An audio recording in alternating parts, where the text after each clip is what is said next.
Selamat pagi.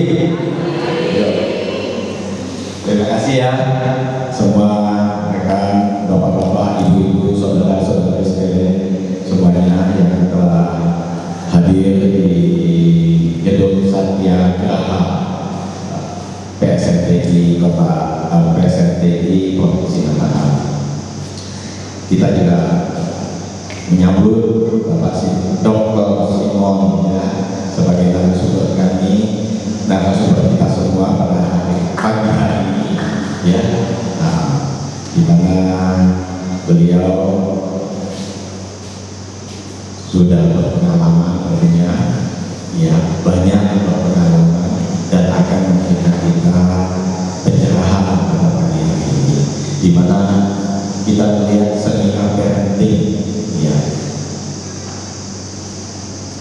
Saya sendiri jarang melihat ada seminar yang demikian di kota kita ini, sehingga ada ide melihat beberapa kasus, beberapa kejadian-kejadian yang terjadi akhir-akhir ini, sehingga kiranya semua orang tua hendaknya mempersiapkan dirinya untuk menjadi orang tua yang lebih baik ya.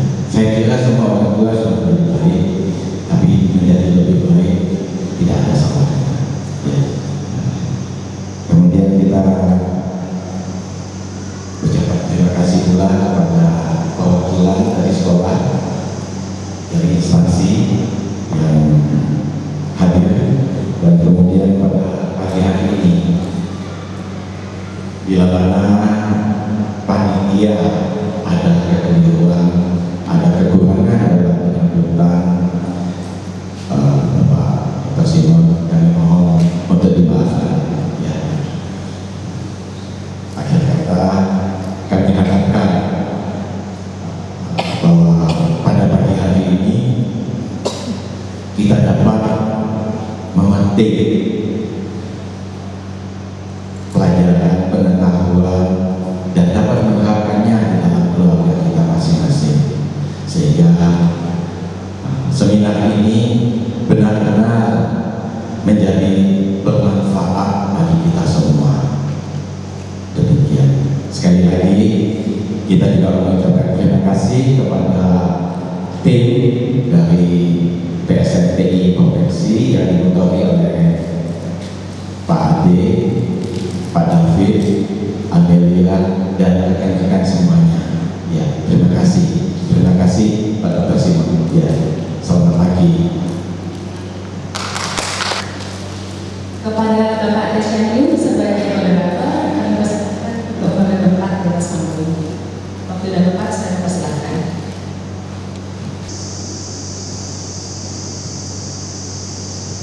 Selamat pagi semuanya. Ini ada Ketua PSMTI, Wakil Ketua PSMTI Kota Mataram, wakil ketua yang saat ini sedang ada di Jepang. Selamat pagi Bapak Dr. Simon, psikolog, dan Ibu ada di belakang. Baik, hadirin sekalian, saya berterima kasih diberi kesempatan yang sangat berharga untuk menjadi moderator dalam seminar hampir sehari ya, dengan tema menjadi orang tua bagi Gen Z dan Gen Alpha, atau generasi Z dan generasi Alpha.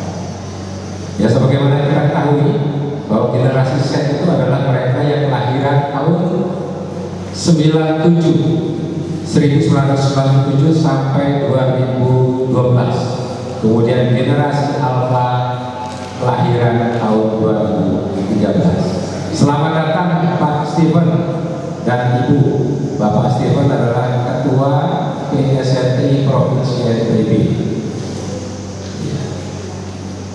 Silakan Pak, izin.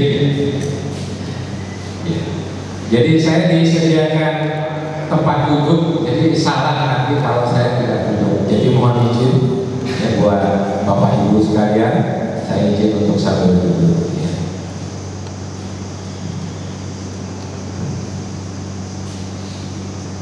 Menjadi orang tua untuk generasi Z dan Alpha ini tidak mudah. Saya sendiri mengalami. Saya punya anak yang masuk generasi Alpha. Beda zaman. Arus perkembangan teknologi, kemajuan informasi dan segala macam membuat kita menjadi terbelakang. Kadang-kadang saya gaptek. Anak saya yang umur 4 tahun lebih paham pegang HP daripada saya. Ini menjadi susah. Bagaimana menjadi orang tua yang betul-betul nantinya bisa menjadi generasi yang lebih baik dari kita yang belum kenal kemajuan teknologi dan sebagainya. Ini semua nanti akan dipaparkan dengan jelas dan lengkap oleh pembicara kita.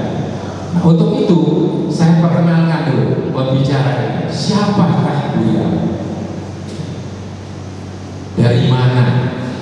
Dan apa aktivitasnya saat ini? Ya. Saya perkenalkan, beliau adalah Dr. Simon, seorang psikolog, kelahiran rahasia, lebih muda dari saya pasti. Kemudian kualifikasi pendidikan menyelesaikan S1 di Universitas Surabaya, menyelesaikan program magister S2 di University of Melbourne, Australia, dan menyelesaikan program S3, program doktoral PhD-nya di University of Melbourne, Australia, dan juga menyelesaikan program MBA di Universitas Gajah Mada, Yogyakarta, Indonesia. Kemudian ada program non-gelar yang beliau telah jalani, yaitu Sekolah Musik Panas Australasia dalam sosial atau psikologi sosial di Australian National University Canberra. Kemudian program non-gelar di Human Capital Management, Asian Institute of Management, Filipina. Kemudian program non-gelar di Transformational Business Leadership dari University of Sydney, Australia. Jadi ini kualifikasi pendidikan beliau. Jadi bukan ecek-ecek ya. Kita sangat beruntung beliau berkenan untuk hadir bersama kita pada saat ini. Kemudian kualifikasi profesional, dia adalah seorang psikolog berlisensi Indonesia, dan ini mediator bersertifikat Indonesia yang dikeluarkan oleh Mahkamah Agung Republik Indonesia. Jadi selain sebagai psikolog juga sebagai mediator. Beliau lancar dalam berbahasa Inggris. Kemudian bidang spesialisnya adalah Human Resource Management.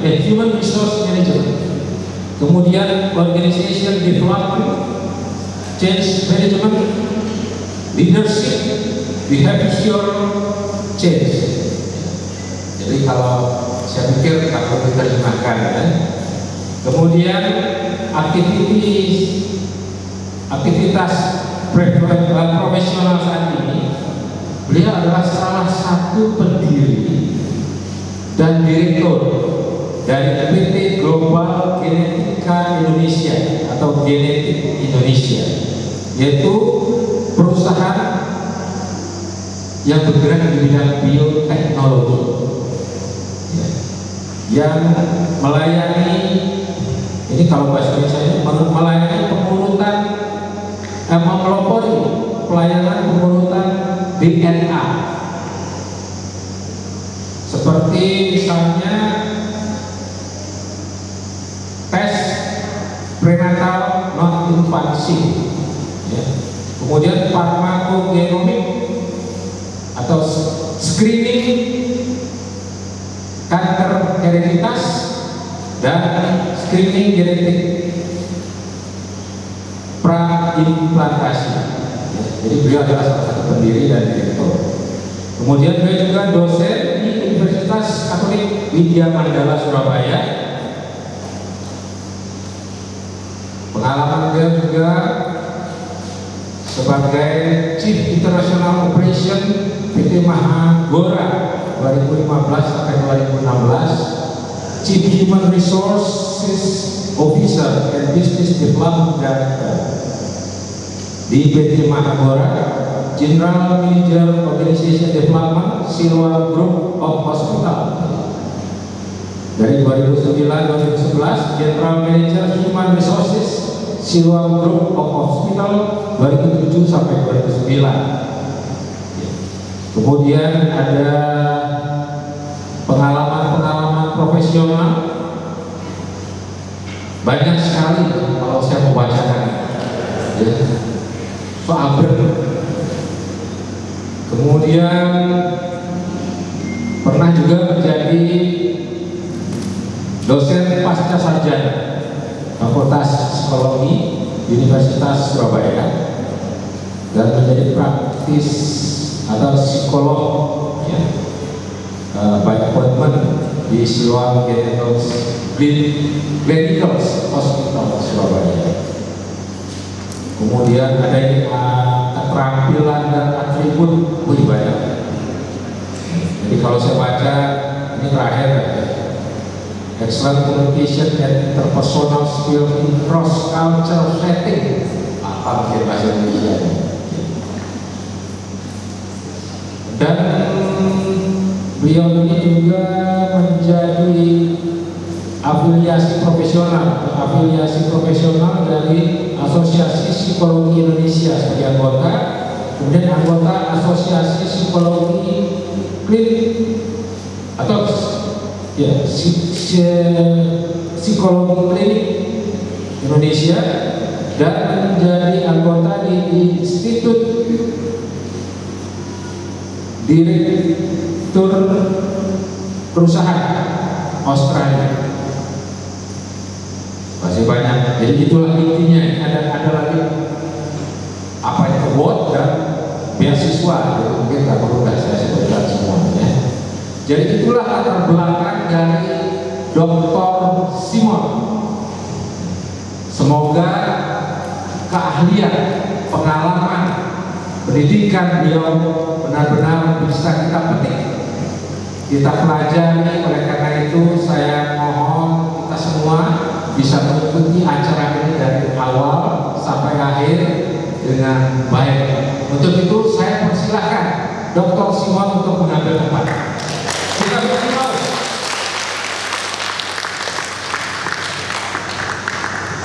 Waktu dan tempat saya serahkan kepada Dr. Simon. Silakan.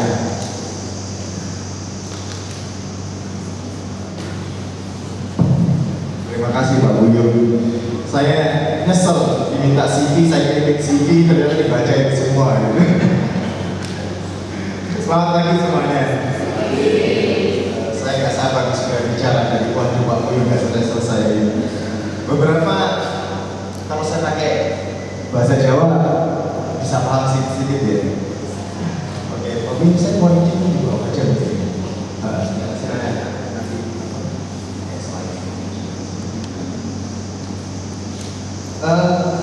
Sekali lagi terima kasih telah mengundang saya. Saya itu sangat senang berbicara topik tentang keluarga, tentang family. Saya itu dan Ade ini ketua panitianya itu sahabat sejak tahun 91. Dan apa namanya?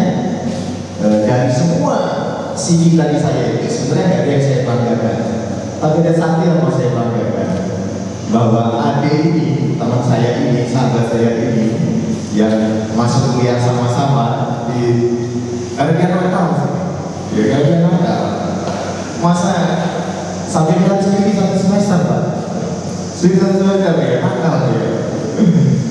Yang mau saya banggakan itu dari semua pengalaman saya banggakan dari CV itu adalah bahwa saya jadi dosen pembimbing S2-nya dia. Ya karena teman setiap kali datang isinya cuma dia bawa buku, bawa kue, itu saya tidak tanda tangan beneran.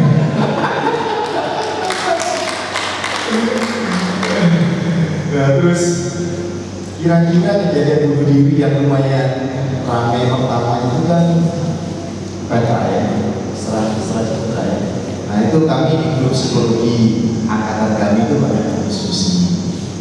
Nah kebetulan karena saya berdiskusi, terus kemudian saya diundang oleh teman di Vihara di Surabaya. Kemudian adik juga bilang, kelompok enggak gitu. Wah, saya dengan senang hati. Kebetulan saya besok mau berbuat baju, bisa dikit ya sekalian. Saya katakan bahwa ternyata acaranya sedemikian formal.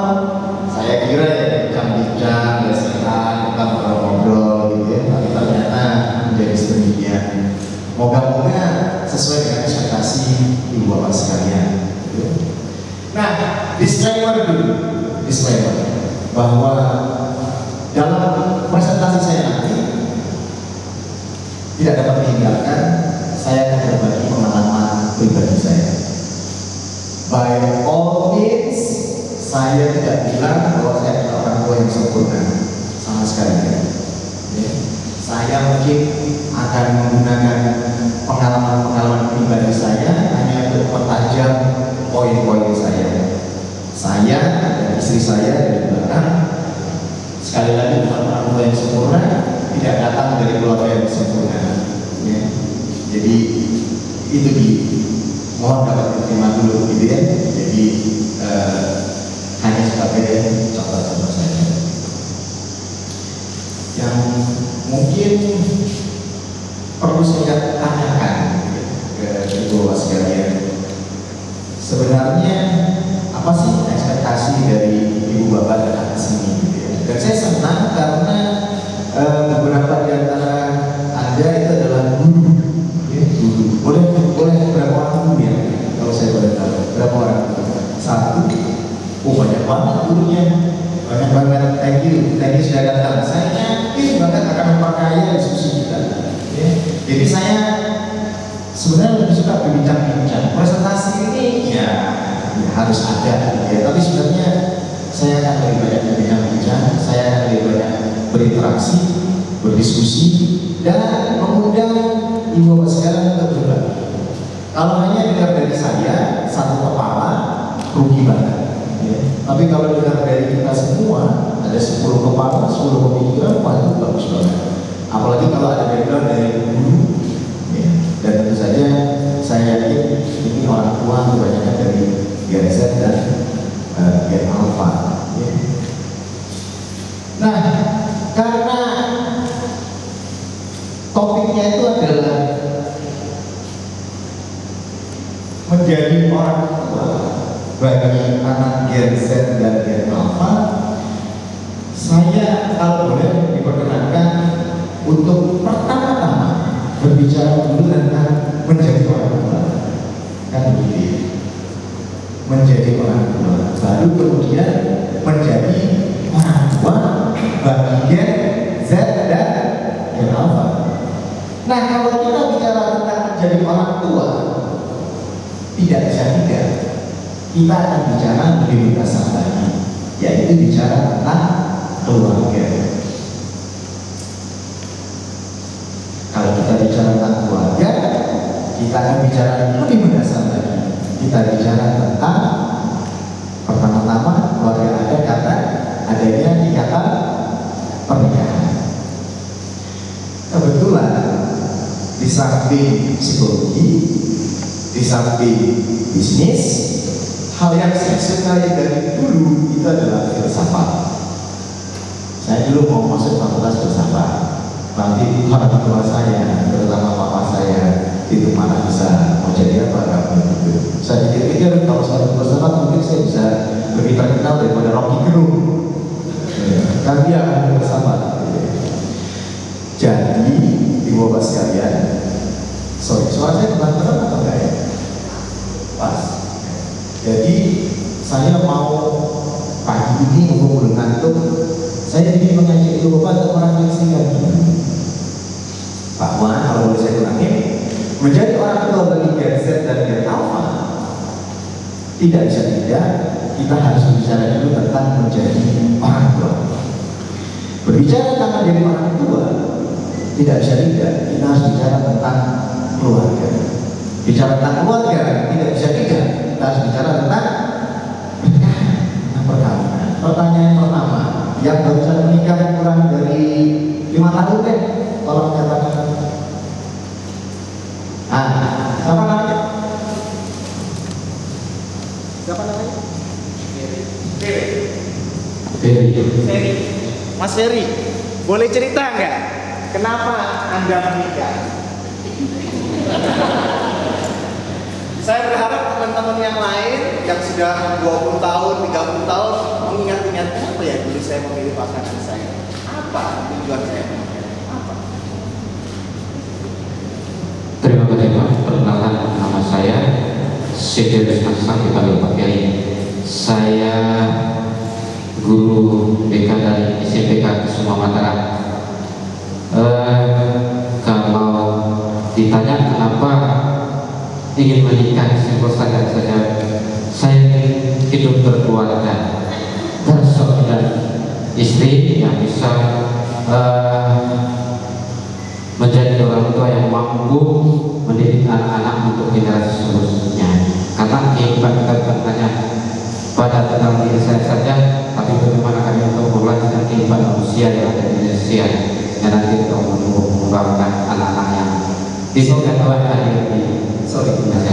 Oke. Tadi jawaban paling pertama adalah saya menikah karena saya ingin berkeluarga. Nah itu, mohon maaf belum jawab pertanyaan saya. Kalau begitu, mengapa Anda ingin berkeluarga?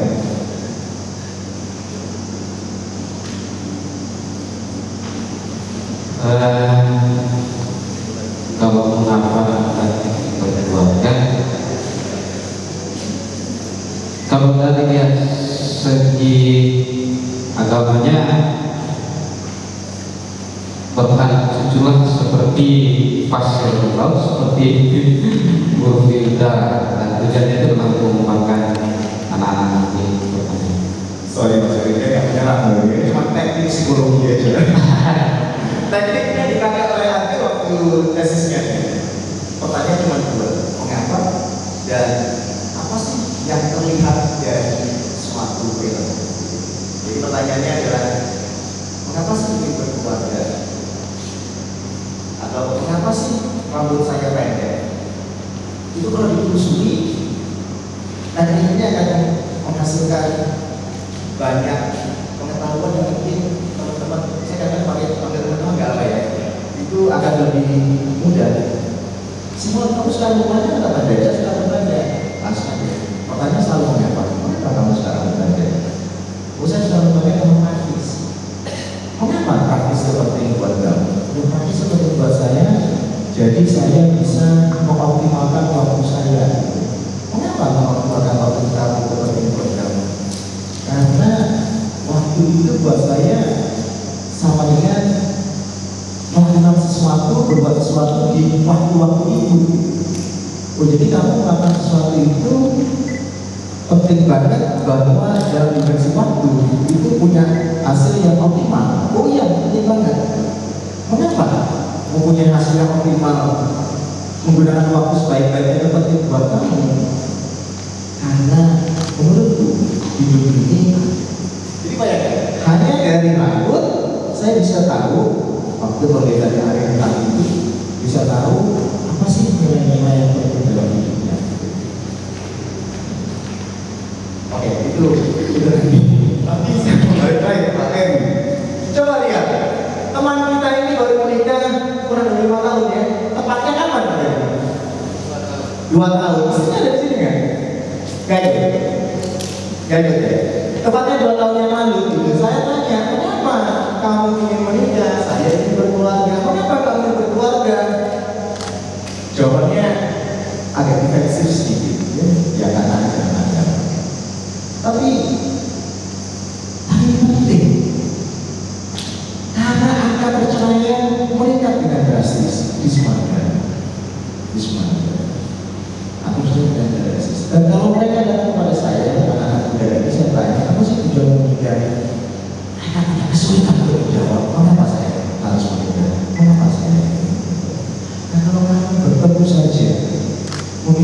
kesulitan untuk mengartikulasikan apa makna pertemuan ini. Lantas kemudian kalau pertanyaan, ya mohon maaf, ya belum aja artinya ya kalau kamu ketemu pasangan ya itulah yang kita sebut dengan takdir. Tapi sebenarnya takdir itu kan pertemuan antara kesempatan dan kesiapan kita kan dua hal itu. Mengapa kamu ingin menikah? Saya ingin bahagia. Karena kita punya persoalan besar. Bahagia itu kata apa? Kata sifat, kata kerja, kata benda. Bahagia, guru-guru berbahasa Indonesia apa? Bahagia itu kata apa? Kata sifat. Jadi, kalau jawabannya itu adalah kenapa kamu menikah? Langsung menjawab, saya ingin bahagia. Ini double fail. Akan gagal. Jawabannya itu mestinya dengan kata kerja. Dan cukup banyak yang menjawab kepada saya kalau dalam konseling. Kayaknya dibilang maksudnya terus saya tanya misalnya, apa kamu saya katakan? Saya maju lagi tanya yang sini. Saya belum berbaca. Jadi apa namanya? Saya ingin berbahagia. Nah, berbahagia kata apa? Berbahagia itu kata kerja. Berbahagia itu kata kerja. Ya. Tapi berbeda atau jarang yang menjawab itu kata kerja yang membahagiakan. Kenapa kamu ingin bahagia? Saya ingin bahagia atau saya ingin berbahagia. Jarang ada yang bilang bahwa saya ingin membahagiakan. Berbahagia itu kata kerja atas tindakan kebahagiaan kita.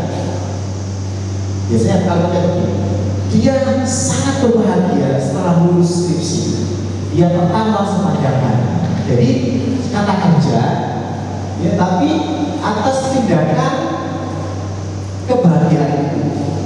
Kalau membahagiakan itu suatu kata kerja yang proaktif, mencinta, membahagiakan.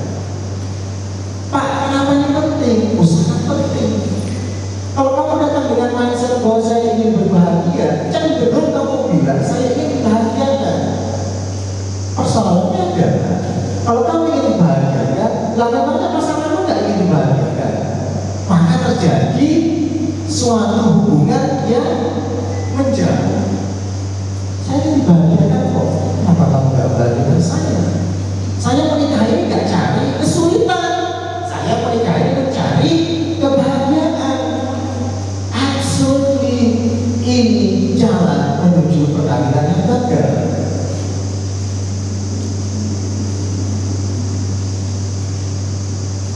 Jadi kalau kita bicara soal anak, kebanyakan persoalan itu datang dari orang tua. Nah, saya tidak bilang bahwa ada masalah, ada pasti gagal. Tidak. Terutama pada anak-anak yang patologis, ya. Anak yang patologis. Barusan dia berita 2 hari lalu tadi malam kemarin itu dia membunuh ayahnya, terus neneknya dan ibunya.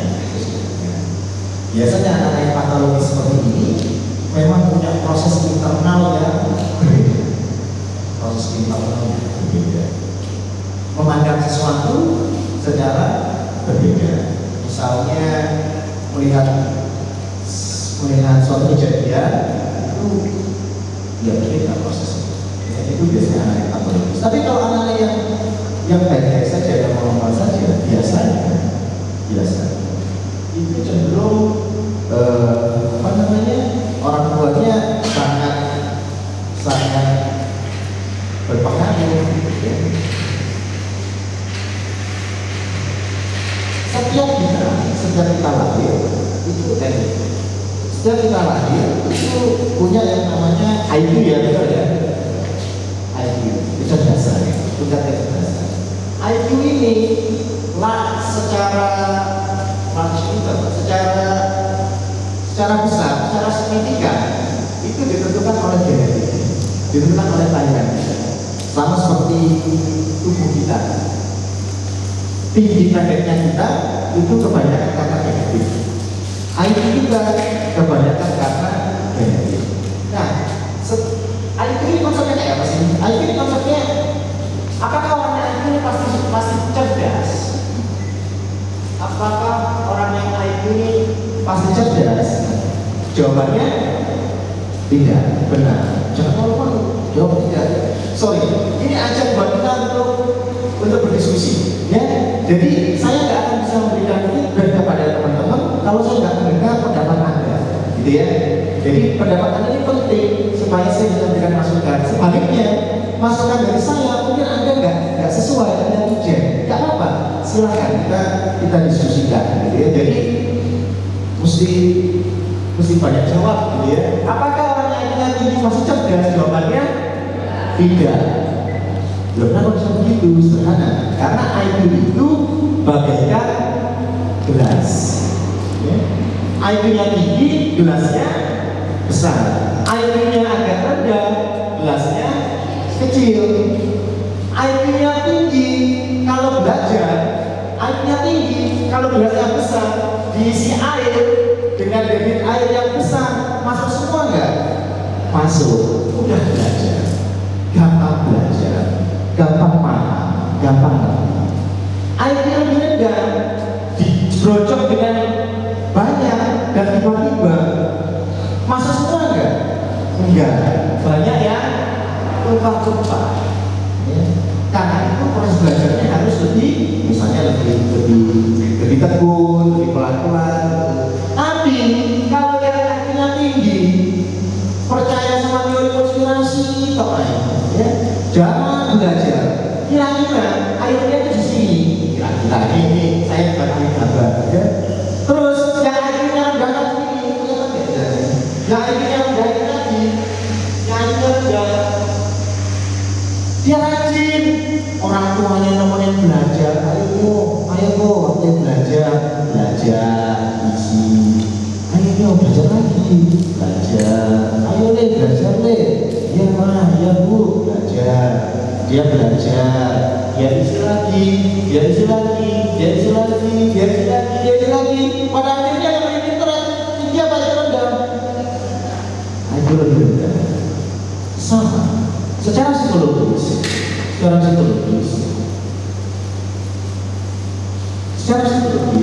semua kita datang dengan stres toleransi yang berbeda-beda. Toleransi atas stres yang berbeda-beda. Mereka yang toleransi stres yang tinggi punya waktu yang besar. Mereka yang punya toleransi stres yang rendah punya tempat yang kecil. Setiap hari, setiap malam, ketika keluar rumah, ketika di dalam rumah, akan ada waktu yang masuk. Orang Kristen bilang kepahitan, gitu. Banyak masalah. Tengkar sama suami, tengkar sama istri, sakitnya di sini, masuk di sini. Ya. Di jalanan, disalip orang, sakit, misu-misu. Ya orang Surabaya itu, tapi saya nggak berani misu di sini. Apalagi direkam, ngerekam itu harus nggak utuh. Ya, ngerekam nggak utuh. Ngerekamnya nggak utuh itu bahaya. Pas saya misu, terus kamu syuting, muncul. Ada pembicara di Lombok, berbicara parenting tapi misu. Awal dan akhirnya nggak ada. Jadi kita hidup di dunia yang serba. Tapi ada masalah dunia, dipisui orang, masuk lagi. Nah terus menggunakan istilah anak Gen Alpha sekarang nggak pernah healing, tidak pernah ini dikeluarkan. Ini tadi itu bawaan. Masuknya ini itu peristiwa hidup. Jadi kalau anak kita lahir dengan toleransi stres yang rendah, sebenarnya belum tentu dia akan menjadi anak yang bermasalah. Karena yang dimasukkan paku-paku yang masuk ini lebih sedikit. Atau kalau dia masuk, ada mekanisme di mana paku ini dikeluarkan pada orang tua, pada pasangan. Kira-kira mekanisme apa yang paling sederhana dan sering terjadi, di mana paku-paku itu kita keluarkan dari pasangan? Apa yang biasa terjadi pada pasangan? Mekanisme apa? Mekanisme apa yang biasa terjadi? Apa? Komunikasi. Tepatnya apa? Tepatnya adalah apa? Sorry. Curhat, komunikasi curhat. Tapi tepatnya ada satu fitur di dalam pernikahan yang kalau Anda mau perkawinan itu langgeng dan anak-anak itu hidup bahagia, yaitu ada satu kunci dalam komunikasi dan dalam curhat itu, yaitu saling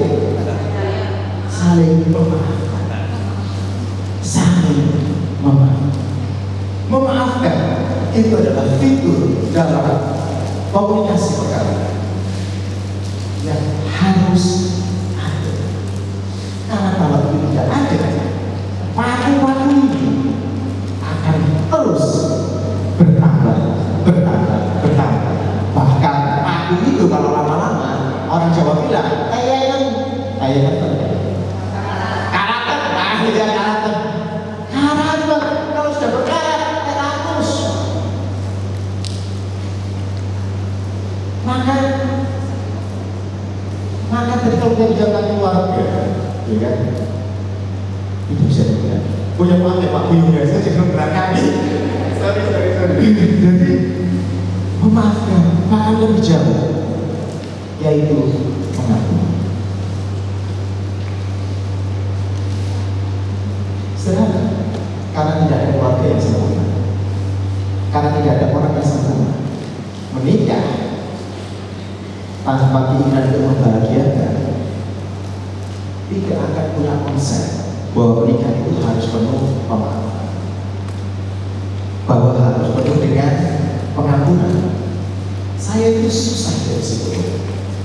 Suami istri, suaminya selingkuh atau istrinya selingkuh, ketahuan. Kalau nggak ketahuan juga masalah. Ini ketahuan akan saya, ya dalam saya.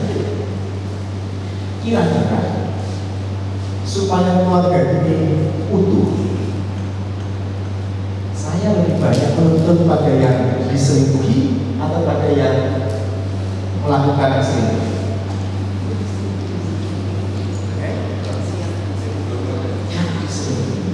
Itu nggak adil. Itu nggak adil. Saya justru menuntut malah yang diselingkuhi itu berbeda. Karena saya tahu dan saya bisa memahami. Enak banget dia selingkuh. Kenapa saya disuruh mengaku? Enak banget dia selingkuh. Kenapa saya harus mengaku?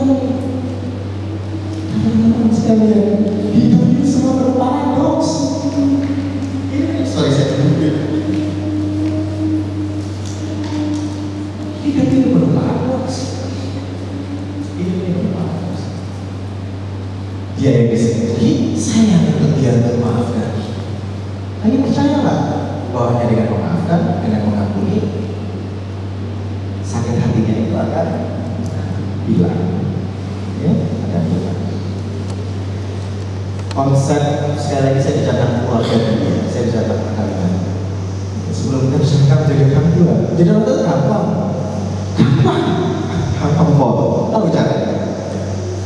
Anda berhubungan seksual, jadi janin, melahirkan, langsung jadi orang tua. Gampang.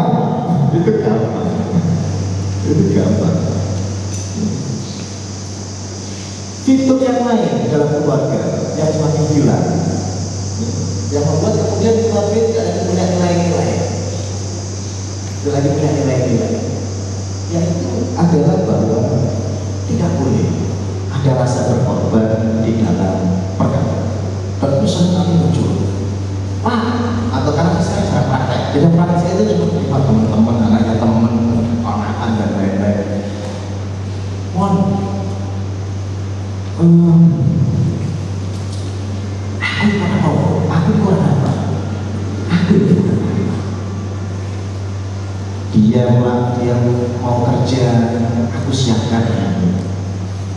dia mau pergian, aku siapkan ini.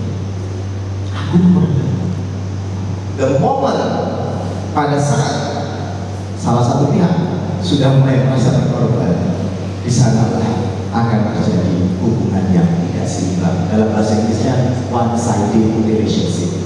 Di sanalah mulai hubungan. Anak kita terutama, itu yang saya lakukan. Duduk aja dari tadi, gak mau bantu. Terus mama yang bilang, ayo kok bantu.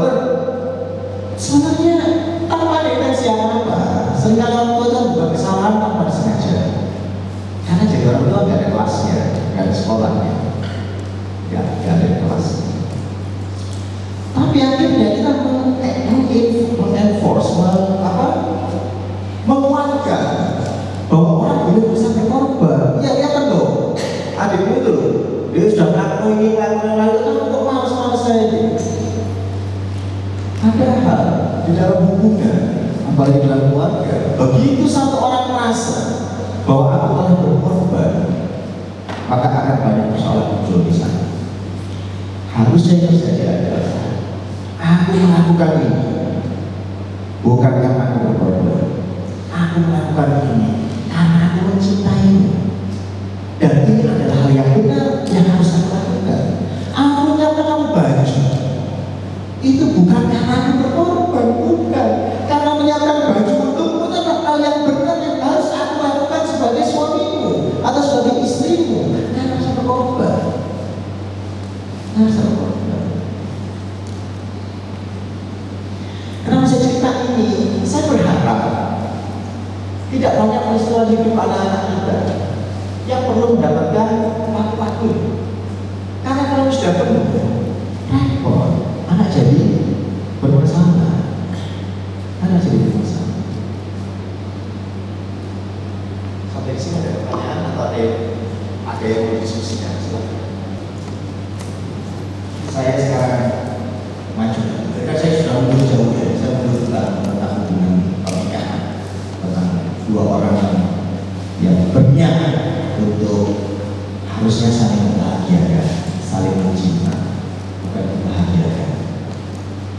Oke, saya sangat mengatakan pentingnya konsep. Karena yang muncul sekarang adalah ngapain saya harus nikah? Kalau ternyata hidup saya lebih sulit, akhirnya cerai adalah menjadi pilihan yang logis di dalam cara pandang ini. Tapi seharusnya tidak demikian. Perkahwinan itu hanya akan bisa bahagia, anak pun hanya bisa bahagia kalau kamu punya kata kerja, mencinta, mengampuni, membahagiakan. Itu tema-tema sentral. Atau kalau saya agama Katolik, di dalam Katolik itu ada keyword tema-tema sentral. Sukacita, pengampunan. Nah itu kata-kata sentral. Kata-kata sentral. Yang harus masih jarang baca Alkitab, tapi ya itu terngiang-ngiang. Nah, mengapa sekarang atau akhir-akhir ini kita banyak dengan persoalan bunuh diri, kecemasan pada anak-anak yang semakin meningkat. Penelitian menunjukkan, jadi meningkatnya itu bukan karena sekarang ada internet, jadi reportingnya menjadi lebih banyak, bukan. Tapi secara statistik memang anak-anak kita itu semakin memiliki masalah mental, semakin masalah mental. Dari cara Anda berpakaian datang ke sini, saya bisa mengira-ngira bahwa ibu dan bapak ini setidaknya berasal dari kelas menengah. Setidaknya, beberapa saya yakin dari kelas yang tinggi, tapi setidaknya saya lihat ini dari kelas menengah. Kalau saya perhatikan, setidaknya tidak ada yang sehari sampai skip makan gara-gara gak ada uang untuk beli makanan. Kalau saya perhatikan, semoga saya benar. Tapi di zaman saya dulu, orang tua saya itu orang tua yang luar biasa. Tapi karena kesalahan pilihan hidup papa saya itu nakal. Akhirnya kami itu benar-benar bangkrut sampai gak punya apa-apa. Dan adik ini tahu persis, karena saya sudah bersahabat 32 tahun, 33 tahun. Nah, jadi misalnya pilihan makan itu ya pindang, pindang ini hijau. Orang jualan pindang itu setiap hari lewat, gitu, dia jualan pindang.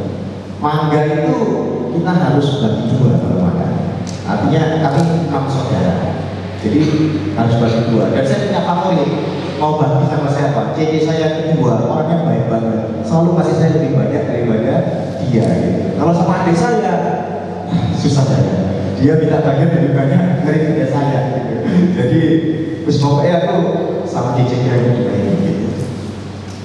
Apa saya itu bangun jam 2:30 pagi, terus kemudian dia harus nyetir dulu di Magelang ya, dia harus nyetir ke desa-desa untuk jemputin apa itu bakul-bakul, karena mobilnya gratis.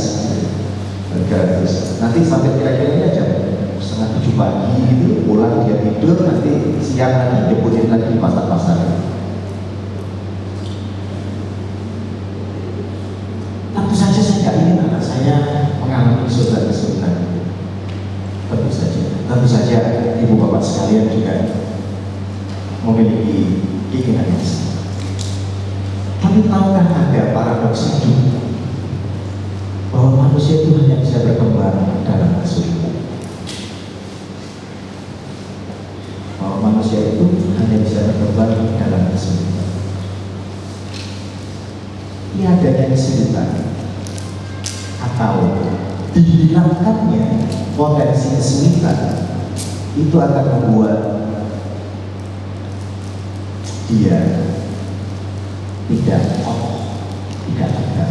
Nah, para motivator itu biasanya suka menggunakan contoh butterfly, kupu-kupu, kepompong.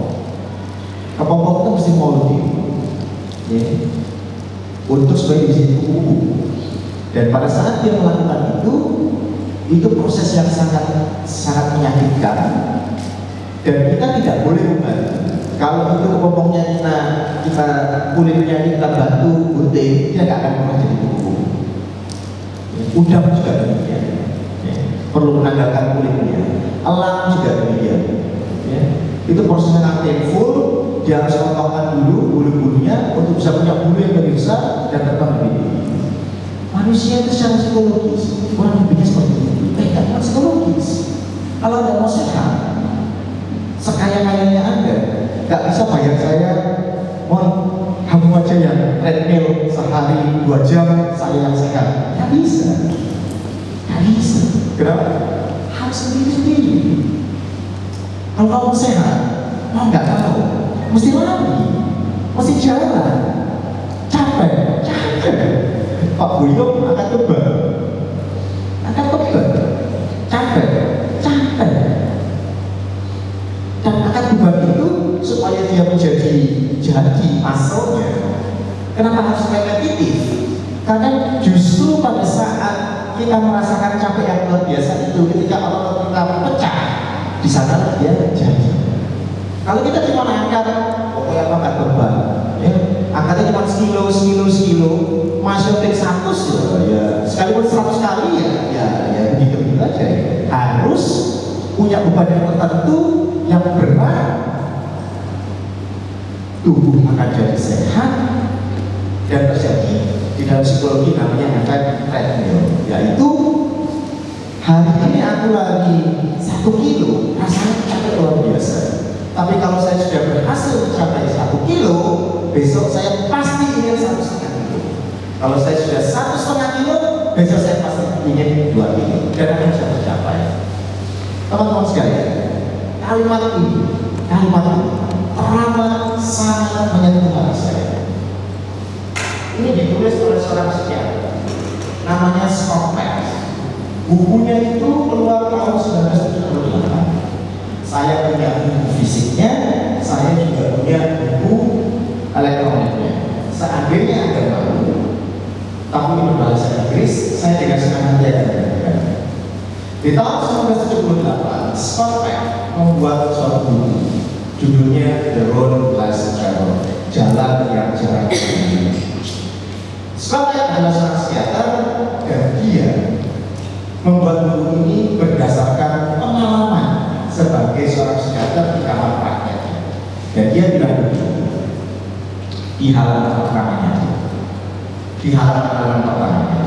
dia bilang begini, hidup itu sulit. Hidup itu sulit. Ini adalah sebuah kebenaran yang luar biasa.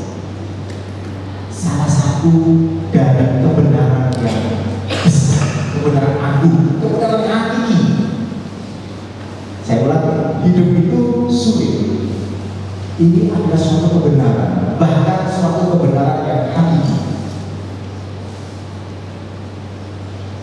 Ini adalah kebenaran yang hakiki dan besar, karena begitu kita mampu melihat hal itu, mampu mengamini, mampu mengiyakan, mampu menyetujui bahwa hidup kita adalah sulit, kita akan mampu melampauinya. Kita akan mampu melampauinya. Once we truly believe, we transcend. Mereka tidak kalimat terakhir. Once we truly know that life is difficult,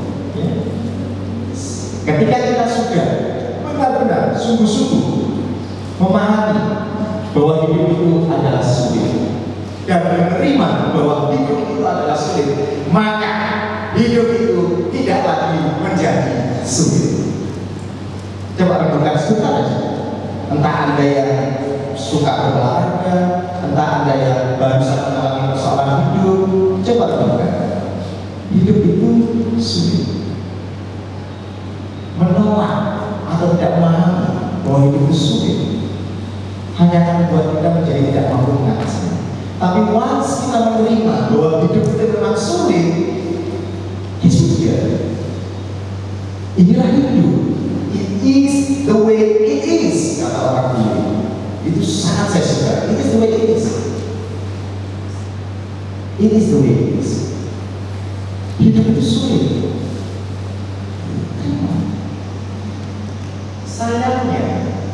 Sayangnya, karena kita yang dulu mungkin hidupnya sulit, kita nggak mau anak-anak kita sulit. Padahal kesulitan itu hanya membentuk diri kita sekarang ini. Dan sekarang kita tiba-tiba merasa bingung, kenapa anak saya kok gampang sedikit-sedikit healing, sedikit-sedikit cemas, sedikit-sedikit curhat, sedikit-sedikit. Kenapa? Sedikit-sedikit budi. Jadi kalau saya pribadi, saya selalu menambahkan, bukan hanya life is difficult. Menurut saya harus mengatakan, terimalah suatu kenyataan hidup bahwa life is unfair, bahwa hidup tidak adil.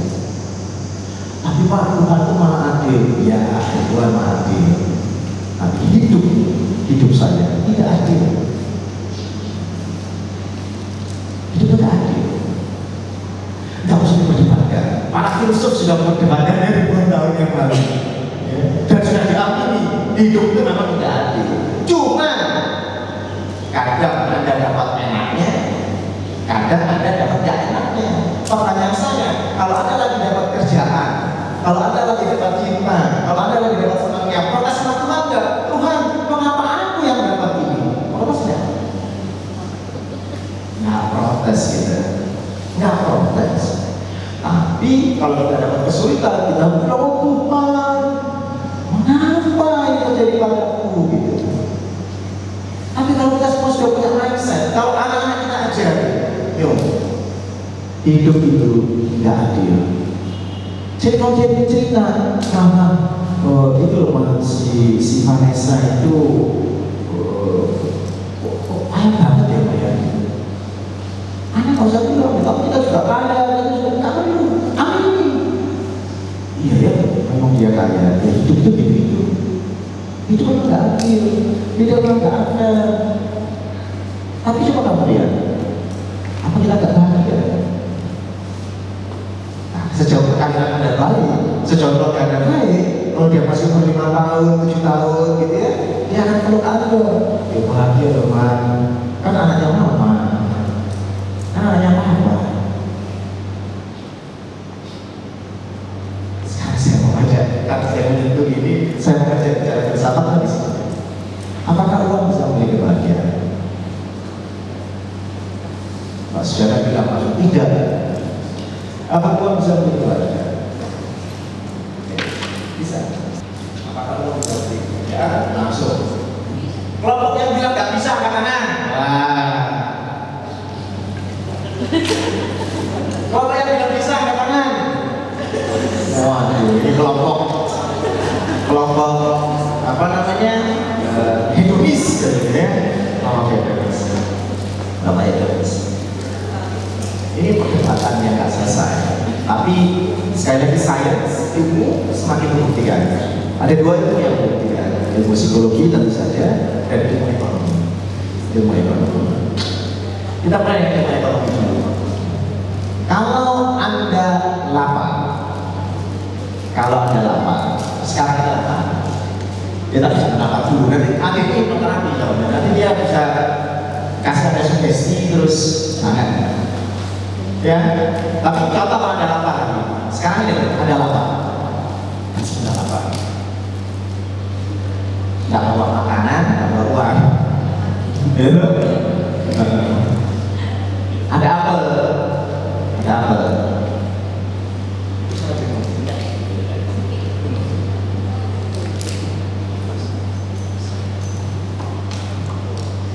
Suaranya agak oh, suara asing. Oh.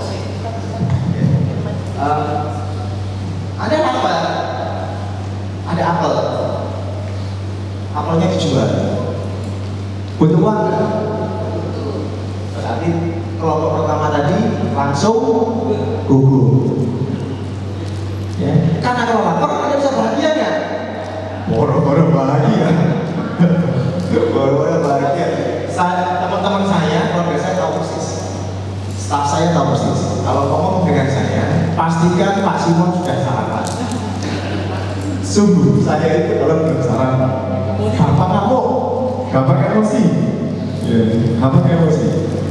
Jadi mereka perhatikan sudah sarapan belum? Jadi yang mohon maaf Pak Saudara, gugur bahwa uang tidak bisa beli kebahagiaan. Bahwa uang tidak bisa beli kebahagiaan. Nah sekarang apelnya itu ada 10 buah. Lagi ada yang pertama kan? Enak nggak? Enak. Makan lagi, makan. Perut terasa kenyang. Sekarang saya minta Anda, masih punya uang? Masih. Beli lagi dong, beli lagi. Ambil satu lagi, makan. Ya, masih kenyang. Makan, habis. Masih punya uang? Masih. Beli lagi dong, beli lagi. Mulai. Tapi aku mulai kenyang. Itu kan punya uang. Katanya uang bisa memberi kebahagiaan. Berarti semakin banyak uang semakin bahagia kan?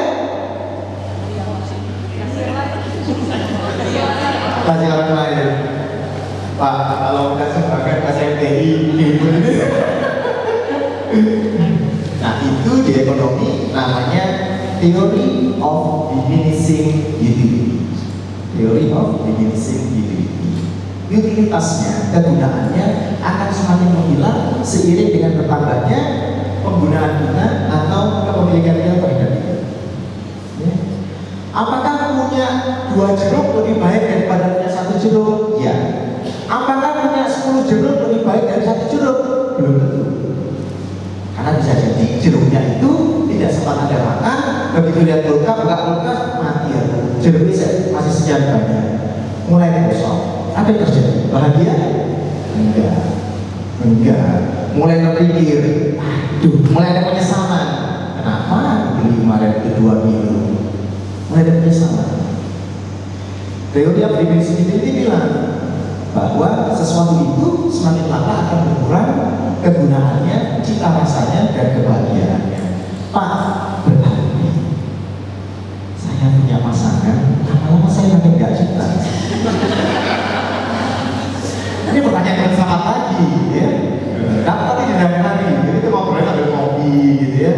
Tapi jawabannya iya.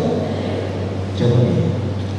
Karena itu ibu dan bapak, ya, teman-teman, apalagi yang sudah menikah sekian lama, banyak sekali yang datang kepada saya dan bilang, cinta itu, api itu nggak lagi di sana, ya nggak di sana. Karena dulu waktu Pak Ferry ngejar calon istri, aku suka apa deh? Aku suka nonton yuk. Begitu sudah punya anak, kapan ngajak nonton lagi? Repotnya dia kerja. Contohnya Pak Ferry ya, ini contoh lain. Repotnya pasangan ini masing-masing bekerja. Mulai dia teman yang ngomong, kamu udah nonton film Moana 2? Istriku nggak ada ya. Istriku lagi keluar. Kamu udah nonton Moana 2? Belum. Kamu suka nonton? Suka. Nonton yuk. Nonton. Teringat masalah. Ya kan? Itu namanya konsep counter konsep. Jadi di konseling itu tidak boleh, karena ketika ada dengan saya, hubungan kita tidak seimbang. Anda sedang dalam masalah, saya seorang psikolog. Anda mengeluhkan suami Anda, saya mesti kerja. Nah itu hubungan kita begitu, yang counter transparansi yang tidak sesuai. Nah itu mulai muncul, sama juga itu kita namanya. Nah jadi tentu perkahwinan itu harus dibuat supaya menjadi lebih tidak ada. Belum capek Pak, capek, paradoksnya itu. Paradoks, kamu kalau mau hidup bahagia, mau hidup sehat, olahraga, mau perjalanan lancar, ya harus melakukan sesuatu. Gak bisa jadi tiduran, bisa, umurnya gak panjang. Itu. Dan kembali lagi, apakah uang bisa mendapatkan kebahagiaan? Teori ekonomi maupun psikologi bilang iya. Hanya dengan punya suatu kekayaan tertentu kita bisa bahagia. Setidaknya menurut Abraham Maslow, kebutuhan paling dasar, kebutuhan makan minum itu sudah terpenuhi. But make no mistake, jangan buat kesalahan. Selebihnya terjadi yang namanya teori tadi yang saya sebutkan dan efek treadmill tadi. Efek treadmill itu ketika gaji pertama dulu, kalau teman-teman masih ingat, 70.000, 150.000 ya di zaman saya, kalian mungkin sudah citaan gitu ya. Itu nikmatnya luar biasa. Tapi sekarang terima gajian yang sudah berpuluh-puluh kali lipat di atasnya, ya biasa-biasa saja.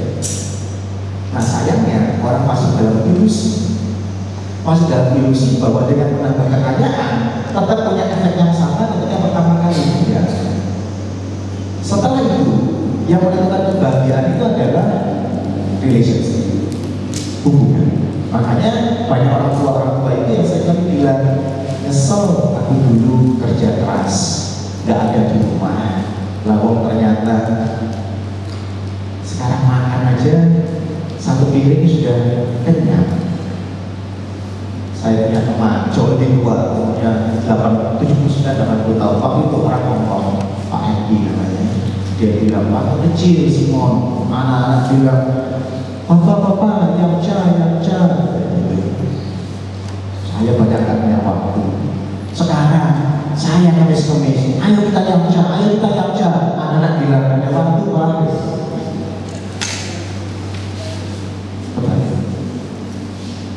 So, hidup itu sulit, hidup itu unfair.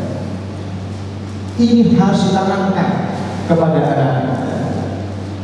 Sekarang kita, anak ada bikin prakarya, anak ada bikin tugas, siapa yang sibuk? Ya sudah, nggak usah protes kalau anak-anak nggak bisa apa-apa. Nggak usah protes. Anak tidak lagi diajarkan untuk menjalani kesukaan. Lebih gila lagi, anak diejek oleh temannya, lapor papanya. Anak lapor itu biasa, bagus. Wah, anak dari enggak, ya. Jangan disalahin anaknya. Kasihan juga anaknya ini. Kecuali namanya Polri, ayo Pak. Apa? Bawa teman tua, ceritanya. Tapi kalau anaknya cuma cerita, aku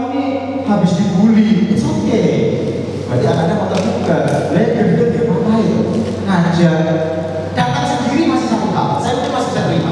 Sebagai seorang psikolog saya mungkin masih bisa memahami mengapa dia datang ke sekolah itu. Tapi ngajak saya banyak orang dan kemudian anak itu disuruh menggonggong itu saya harus pikir. Ya kan harus pikir. Maksudnya ya saya memahami ya perjalanannya. Tapi tidak menyarankan buat terjadi. Sekali lagi, saya nggak ingin ada tadi judul besarnya tadi sebenarnya apa? Parenting skills. Skills itu apa? Keterampilan. Keterampilan itu bukan cuma pengetahuan, tapi sesuatu yang bisa dilakukan. Saya ingin ibu bapak merenungkan sebentar tentang anak Anda. Apakah Anda terlalu banyak memberikan kemudahan bagi mereka? Lalu,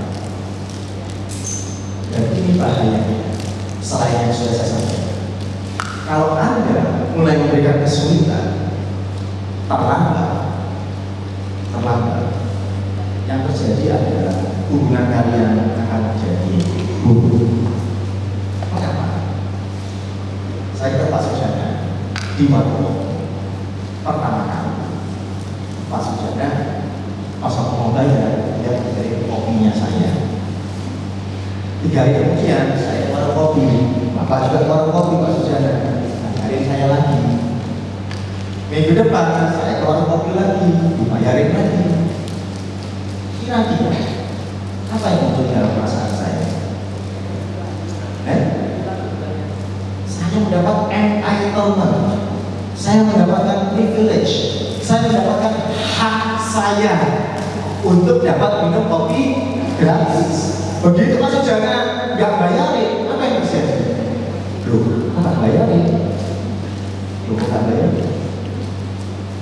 Anak kita karena nggak pernah hidup dalam kesulitan, maka ketika dia menghadapi masalah dengan temannya, dia merasa hidupku kok begini, aku ini kan entitled.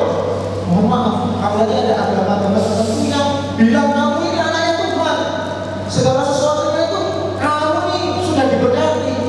Jadi ada pemikiran bahwa hidupnya itu harus mulus, harus mudah, sehingga segala sesuatunya itu makan, minum itu menjadi sebuah entitlement, ujian menjadi sebuah entitlement, sehingga ketika itu nggak ada, anak kita kelingkungan, anak kita marah, anak kita protes, anak kita memaki.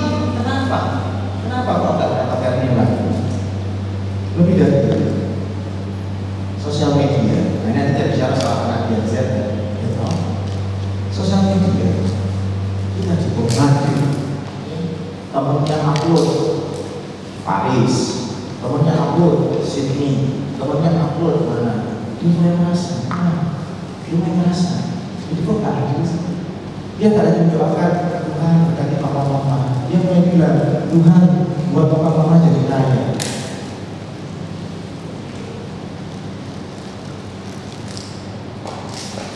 Tapi Pak, Bapak tadi cerita mangga dibagi 2, makannya pegang terus. Masa saya di rumah harus begitu Pak?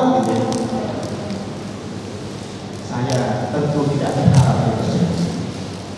Tapi berikan kesulitan. Dalam kasus saya, karena saya laki-laki dua-duanya, dan karena itu saya latar psikologi ya, jangan bandingkan dengan saya. Saya juga pendidikan orang tua, jadi saya tahu ada yang namanya sekolah berbayar militer, atau di sini seperti tahun Nusantara, yang dalam 10 tahun belakangan ini semakin menjamur, ada di mana-mana ya. Kalau dulu kan cuma angkatan darat, kemudian sekarang ada angkatan udara, angkatan laut, dan ada yang berbayar swasta. Jadi anak saya pertama dulu lulus SMA, ketika dia berangkat kuliah ke Amerika, tahun pertama saya masuk ke sekolah militer.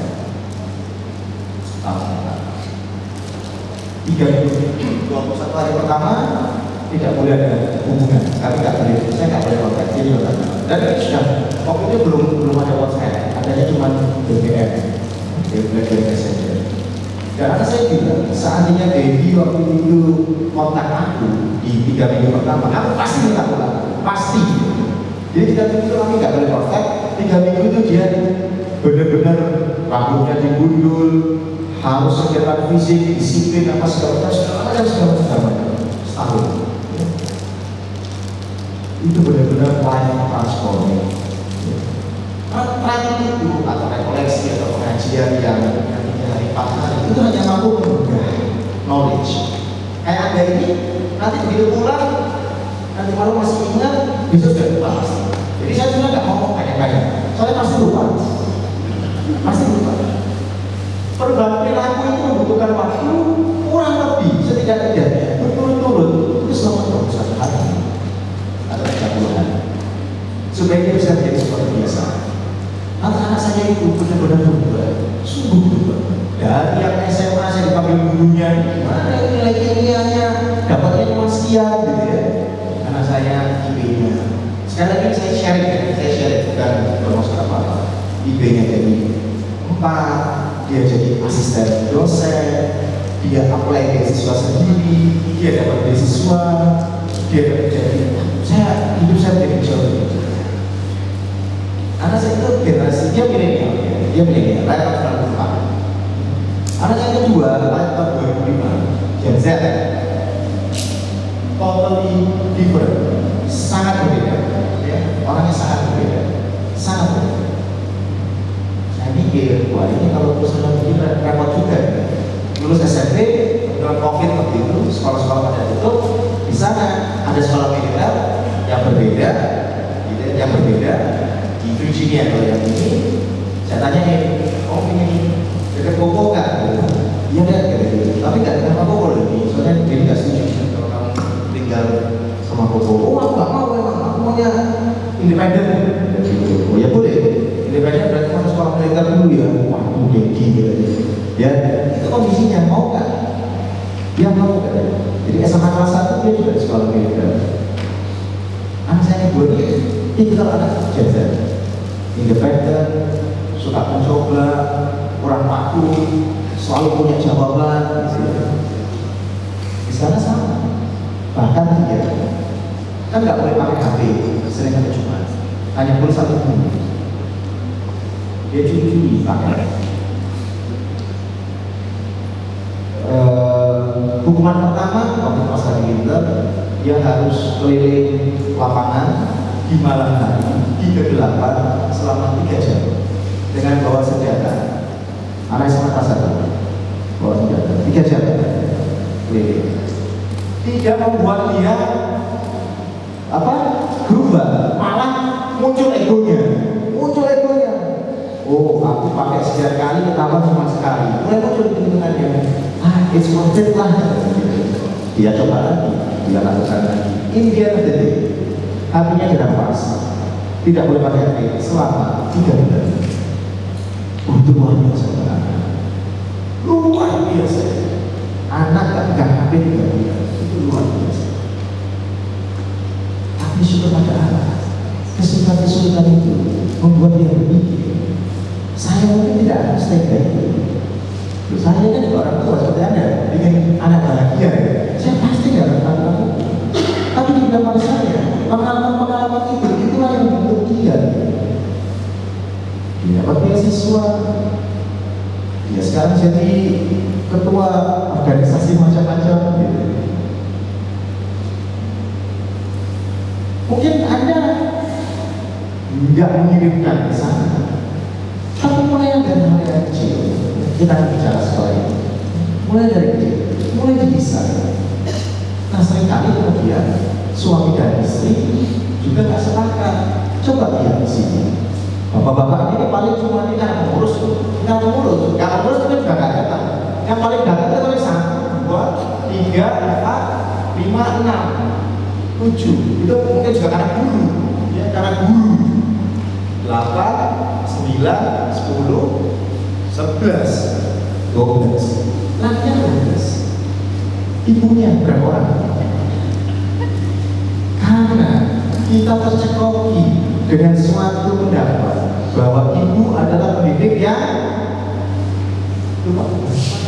kita kalau kami dulu kan selalu bicara ibu adalah pendidik yang pertama dan utama. Tahukah Anda bahwa penelitian demi penelitian menunjukkan kebanyakan anak yang bermasalah itu karena ketidakhadiran ayah di dalam pendidikan atau kehidupan anak. Saya ulangi, bukan ketiadaan mama, tetapi justru ketiadaan papa, ketiadaan ayah yang seringkali berkorelasi secara langsung terhadap kenakalan anak, aspirasi sukses yang ada, persoalan-persoalan pribadi yang seringkali muncul. Anda bisa search di internet atau di AI, saya akan tunjukkan penggunaan AI buat ibu-ibu yang belum pernah pakai supaya mengetahui. Tapi penting sekali ayah-ayah ini diingatkan. Cuma, tapi kan suami saya bekerja keras, suami saya sering tidak di rumah. Terus saya sendiri di Jakarta sehari-harinya. Saya sehari-harinya di Jakarta, istri saya di Surabaya, anak saya itu masih di Surabaya. Saya dulu di Aceh waktu tsunami, dia beberapa tahun. Terus kerjanya banyak di Jakarta. Tapi Anda tahu kan, ada perbedaan antara ketiadaan ayah yang tidak jelas ada di mana dan ketiadaan ayah yang bahkan ketiadaan itu membuat anak-anak kita berpikir bahwa aku bangga punya ayah seperti dia yang mau bekerja keras bahkan berhari-hari tidak pulang. Paham ya? Paham ya?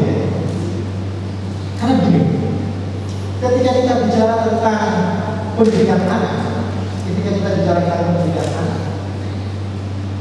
untungnya ada satu jalan menuju ke Roma. Tapi setidaknya saya ingin menunjukkan ada dua pendekatan pendidikan yang sangat ekstrim. Yang satu adalah pendidikan yang disiplin, namanya Amy Chua. Saya lihat ada banyak buku, bisa tulis namanya Amy Chua, Chua. Bukunya judulnya The Inner of Tiger Man.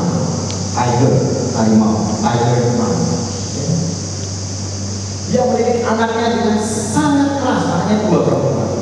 Dan di Indonesia ada seorang profesor hukum, saya lupa, kalau nggak di Stanford, Yale. Suaminya orang Israel, keturunan Yahudi, sama-sama tidak Yahudi. Suaminya juga profesor hukum, ada yang saya lupa, kalau nggak di Stanford, di Yale. Jadi dua orang sangat sukses. Mamanya ini, kalau Anda berpikir, karena profesor, suaminya juga profesor, pasti mendidik anaknya ya perlu humanis gitu ya. Enggak.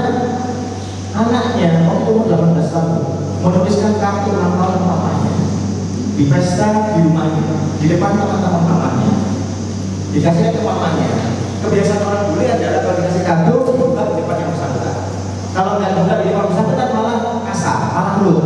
Kalau kita kan sebaliknya, kita malah buka di depan malah kasar, rude. Jadi di depannya. Kalau mereka nggak di depan. Tapi kalau Anda, ketika anaknya umur 18 tahun memberikan kartu ulang tahunnya, dia buka, dia bilang, kamu kalau nggak niat kasih mama kartu ulang tahun, nggak usah kasih, disobek di depan dia. Itu anugerah. Semua nilai harus A, kecuali drama sama olahraga saja. Kecuali semuanya harus A.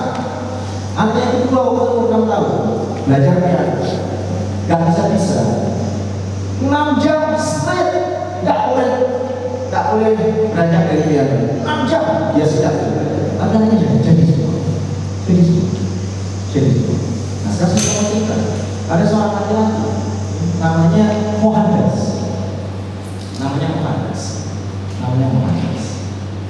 Mohandas ini namanya anak remaja, laki, gitu ya, mulai nakal.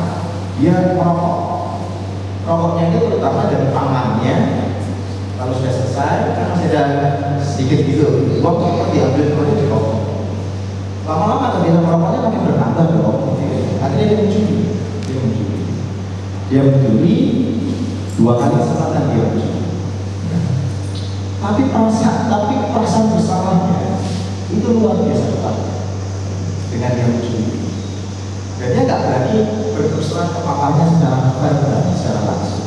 Maka dia menulis surat bahwa dia mencuri dan bahwa dia menyesal sekali dia mencuri untuk beli rokok itu. Dan dia berjanji dia nggak.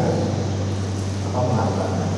Jadi di autobiografinya bab ini itu judulnya Confession and Atonement, pengakuan dan penebusan dosa. Anda mesti baca, ada online, saya punya link di dalam. Dia tulis itu, dan dia sudah nanti siap. Papaku pasti akan marah, papaku pasti akan berhubungan. Diberikan kepada papanya, papanya membaca. Apa yang terjadi dengan dia?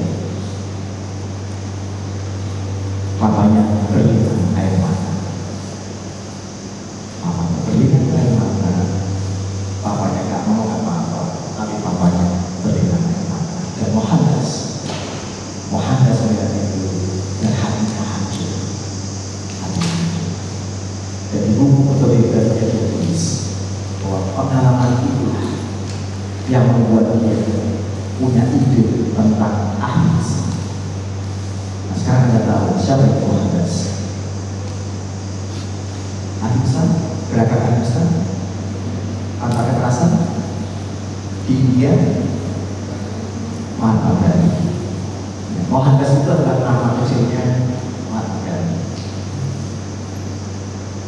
Maka pertanyaannya, Pak, kalau itu pendidikan mana yang benar? Pendidikan yang keras tadi seperti Anichwa, atau pendidikan seperti Mahatma Gandhi, di mana papanya ketika membaca itu berikan air matanya, tidak mengurung, tidak melakukan apa-apa. Mana itu? Mana itu? Feeling saya, apapun cara yang kamu tempuh. Berapa banyak guru di antara kita yang masih berkumpul apa-apa? Bisa. Saya masih. Guru pakai sabun. Guru saya itu masih. Guru itu masih. Guru SD itu masih pakai singkong. Gara-gara saya itu kalau berangkat jadi berat dari Kalimantan. Gara-gara kalau berangkat itu dan pulang itu kita melewati kebun singkong. Sesekali kita tuh nakal. Ketika bersih-bersih sekolah, bakar sampah, kita loncat, kita nyambungin singkong. Singkong yang kita masukin ke lubang sampah. Enak. Ubi bakar, singkong bakar subuh, enak banget itu. Singkong bakar. Tetangga nyamuk, karena yang ada nggak cuma satu orang, banyak orang ngambil gitu. Kamu nyambut berapa singkong? Saya nyambut 3 pohon. Pakai kayu singkong itu, tahu kan kayunya? Ada bukunya, bobol. 3 kali. Luar biasa. Buku. Saya nggak tahu. Bapak masih tahu ini ya? Taruh di atas meja. Periksa. Pakai tapi saya nggak merasa guru saya melakukan karena dia benci saya. Saya nggak merasa. Apa saya menurut saya bisa nggak ngajukan dari ukur? Kita cuma cerita. Saya nggak pernah itu merasa bahwa mereka itu karena kejengkelan, nanti lebih karena cinta. Jadi saya berpendapat lagi, saya tidak tahu penelitiannya gimana.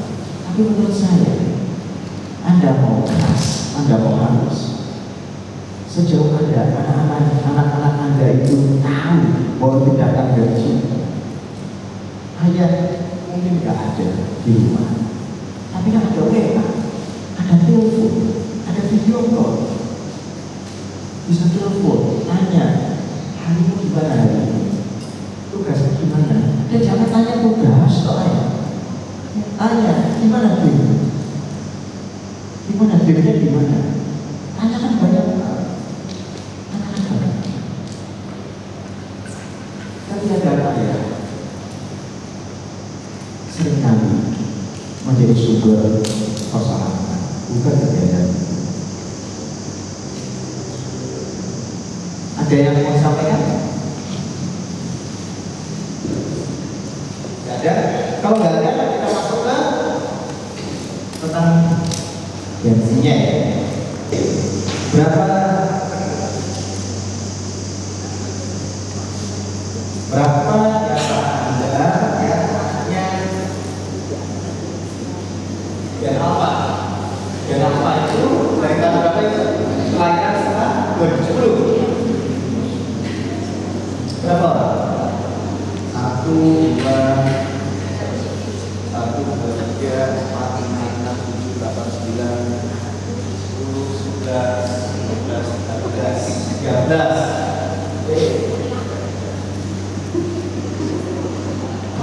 orang. Itu snacknya by the way gimana? Biar gak ngantuk. 1, 2, 3.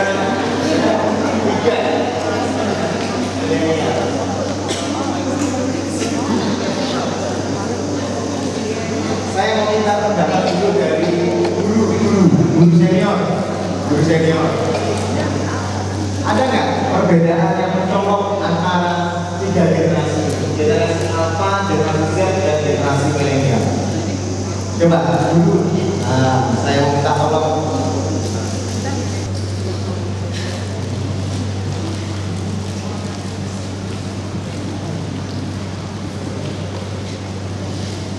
Silakan.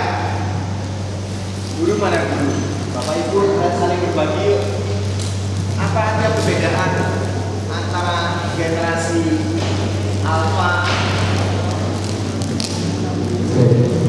Ya, baik.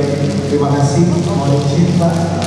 Ya, selamat siang.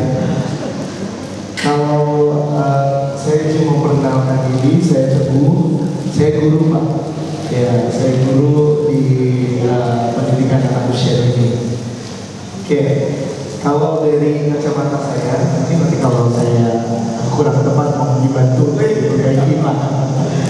Iya, kalau untuk yang dari generasi milenial, generasi Z dan Alpha, pasti akan ada perbedaan yang signifikan Pak. Kebetulan saya sebagai tenaga pendidik sudah masuk di 24 tahun sebagai guru Pak. Iya, jadi kalau 24 tahun berarti Menteri Pendidikan sudah saya kasih tunjangan ya Pak. Oke, yang pertama Pak untuk yang milenial, ya saya melihat perbedaan yang signifikan. Kalau yang Alpha dulu Pak. Kalau yang Alpha ini kan AI, semua pembelajarannya harus menggunakan dengan teknologi dan mengarah bagaimana anak-anak sudah bisa membelajar secara audiovisual. Nah, kalau yang milenial itu masih menggunakan seperti CPSA, tetapi lebih kepada Python, yaitu pembelajaran aktif, inovatif, kreatif, menyenangkan. Ya, jadi masih menggunakan medianya itu tidak seperti generasi Alpha. Ya, jadi masih menggunakan bauran ulang, lalu pembelajaran medianya tidak menggunakan teknologi, tapi lebih kepada prakarya, ya, prakarya buat-buat yang harusnya dibuat oleh anak, tapi orang tua yang membuat seperti itu ya. Jadi cepat-cepatan saya dapat bagus. Nah, kalau yang di generasi Z ini ada menuju ke sana itu memang kalau kita lihat sendiri dari anak-anaknya ini akan sangat berbeda dari segi keberaniannya.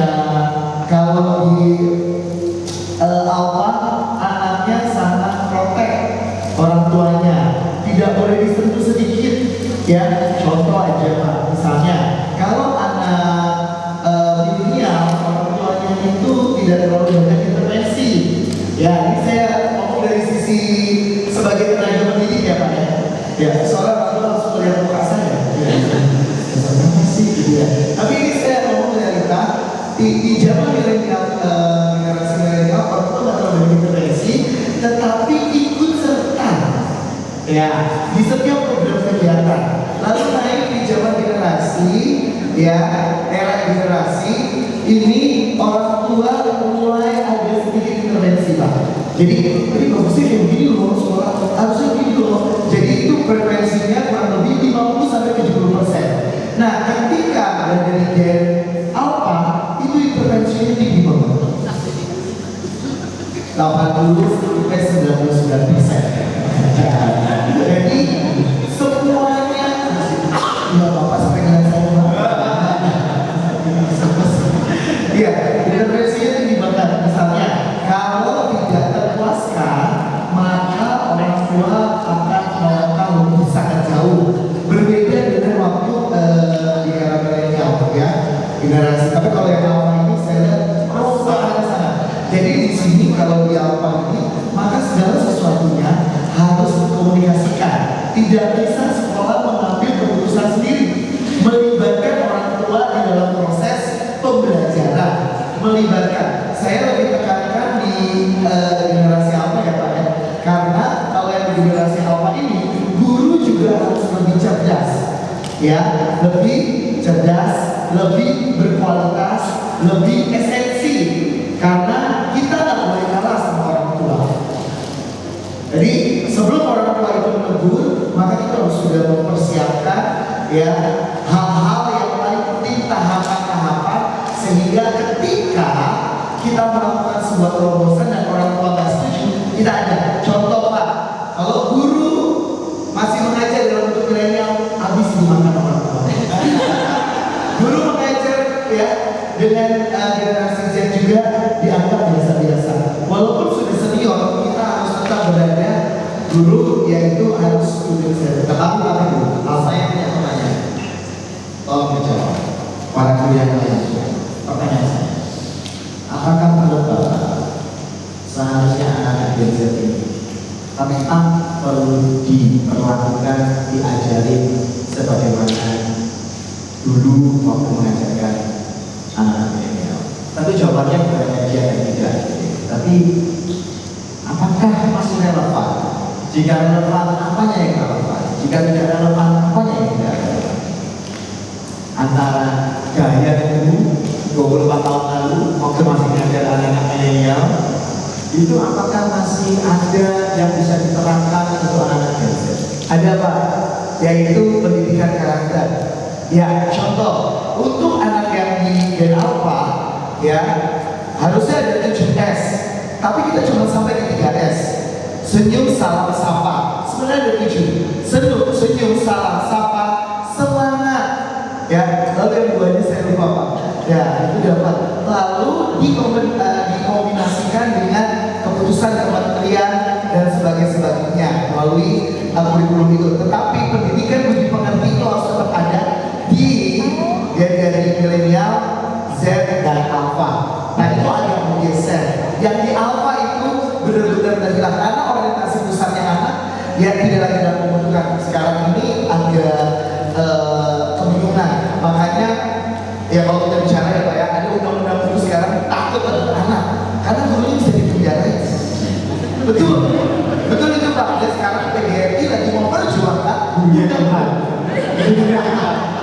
Jadi kalau ada apa yang saya sampaikan, Bapak pembicara kita tahu berapa. Ya, jadi itu aja. Pendidikan budi pekerti adalah bagian utama dalam proses pembelajaran. Itu yang bergeser Pak, karena semua organisasinya di Gen Alpha adalah IT, teknologi, smart. Itu yang paling penting. Padahal itu bukan yang utama. Terima kasih Pak, lebih kurang lagi ya. Semangat lagi. Salam sensasi, sehat, semangat, inovasi. Banyak orang duduk kayak gini, tepuk tangan dulu.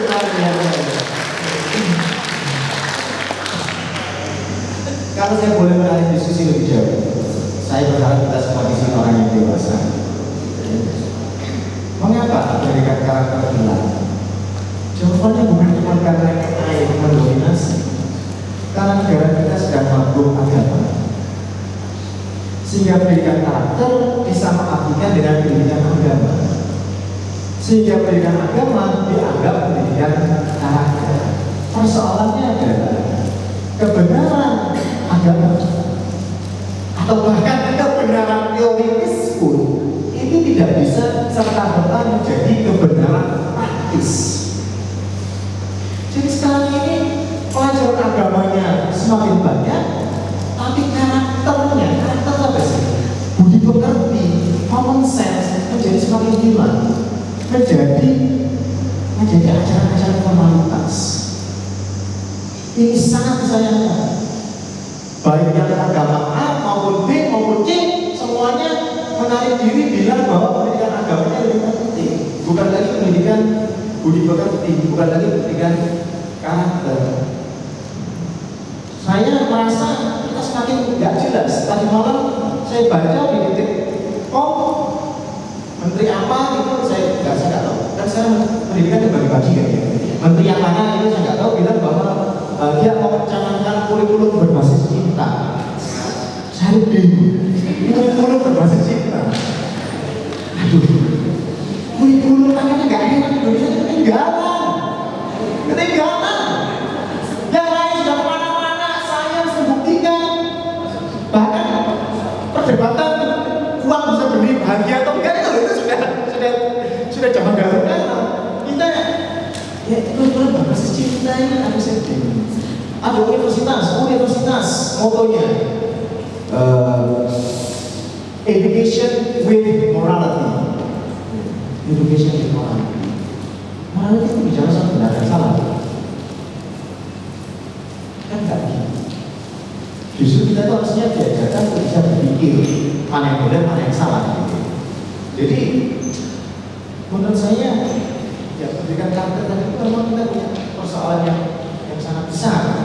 Karena semuanya dihubungkan dengan agama sehingga karakter secara umum tidak lagi mendapatkan tempat. Saya mungkin tertarik tadi yang Gen Z, tolong berdiri dong orang tuanya. Gen Z dulu. Boleh nggak bawa kursinya kemudian tinggal di sana aja, bisa di bawah. Yang tidak di sini, Gen Z tidak di sini.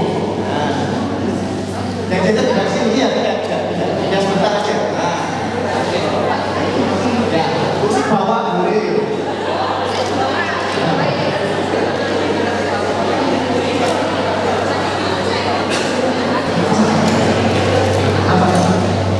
Kemudian yang berapa juga demikian, punya anak yang apa? Apa sih tantangan punya anak yang apa sih? Apa? Nah, yang mengenai generasi ini sudah bisa jadi narasumber yang lebih. Yaitu apa bedanya membesarkan anak? Ya, yang milenial dibandingkan Gen Z atau yang Gen Z dibandingkan Gen apa? Para guru saya diskusi seperti satu bulan. Apa kesulitan dalam mendidik anak sekarang? Generasi alpha maupun generasi Z. Silakan. Sampai jam 12 waktunya. Saya sulit. 15 menit aja. Kelompoknya masing-masing 2 kelompok. Kelompok besar, kelompok besar.